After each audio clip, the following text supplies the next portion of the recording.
quarter.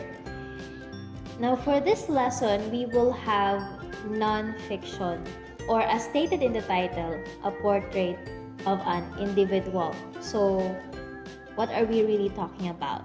Now before that, going back in the 20th century, due to its disconcerting or disturbing event, writers were forced to examine the way humanity is progressing, or they have attempted to describe the way humans have expressed its hopes and dreams through an inward reflection of human behavior. Now, writers began to observe people. How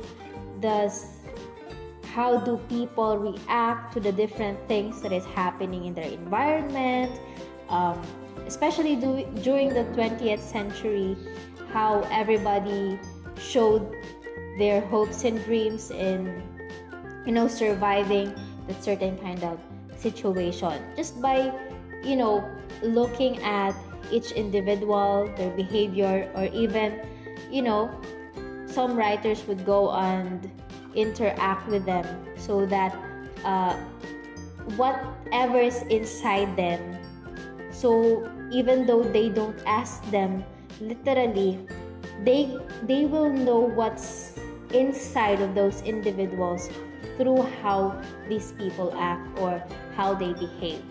So as we said earlier, we will be talking about non-fiction.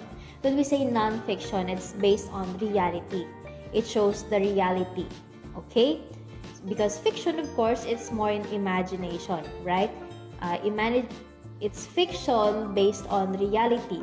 But non-fiction is what's really going on in real life. So it's like a real life story. Now, we will be talking about the two types or two examples of non-fictions. Those are your biography and your autobiography. Now, your biography is a story about an individual, a life story of an individual written by someone else. Now, for example, my life story is written by Juan de la Cruz. Now, that writing is called a biography. And when we say autobiography, it is a life story of an individual written by that person himself or herself.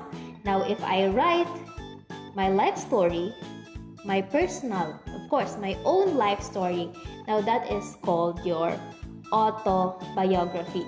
So in this lesson, we will be reading a biography, okay?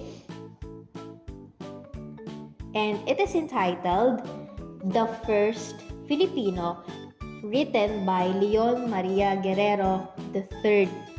His full name is Leon Maria Ignacio Agapito Guerrero y Francisco, but he's commonly known, as I've mentioned earlier, Leon Maria Guerrero III. Now, from the title of this biography, The First Filipino, you might be wondering that he wrote about the very first person who lived in the Philippines, right? When we talk about the first human being or the first human beings in the world. So if you base on the Bible, it's Eden and Eve, right? So the first person, the first individuals in that specific place. However, if you go through and read this biography, it means a whole new thing. It is described in a whole new meaning. It does not talk about the first person to be there or to be here in the Philippines. That's why it's called the first Filipino, but it's different. So I want you to read this biography carefully and then answer the following questions. So who's the first Filipino? It is our national hero, Jose Rizal. Okay? So, based from the excerpt, why is Jose Rizal considered as the first Filipino? Answer. So after reading this, I want you to answer the following questions that I will only be orally telling you. Okay? So listen carefully. The first one is that, why is Jose Rizal considered as the first Filipino? Right? Because there's a lot of Philippine-born individuals in the Philippines before Jose Rizal. But why is it that Jose Rizal is the first Filipino? So that's the first question. Why is Jose Rizal considered as the first Filipino according to the excerpt or to the biography that you have read? The second one, based from the reason on why Jose Rizal was considered the first Filipino, now evaluate yourself. Can you consider yourself as a Filipino? Now we know we are all Filipinos, right? But can you really consider yourself as a Filipino, knowing the reasons why Jose Rizal is considered the first Filipino?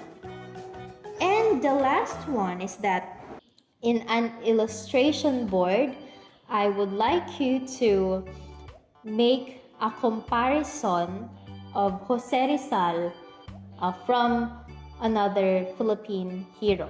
Now, for example, for your third output for this lesson, this is your illustration board, 1/8 illustration board. This is how big it is.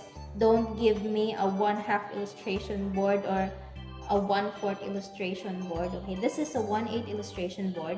Then what you're going to do is that you divide this into two. This part will be Jose Rizal, a picture of Jose Rizal, and then what are his traits? Okay, and how did he become a hero? Okay, and at this part is another hero that you have chosen yourself.